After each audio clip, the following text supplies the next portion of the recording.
guys, let's clean up some screens. First, and then we go into display. We go down here, screen cleaning mode. When you hit screen cleaning mode, it will also activate screen cleaning mode for the back screen.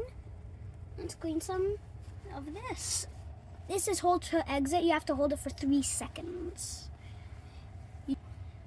But if you hit it for the back, in the back's own settings, you will have to do it in the back. If you do it for the front, and it will also activate the back. That's pretty good, right?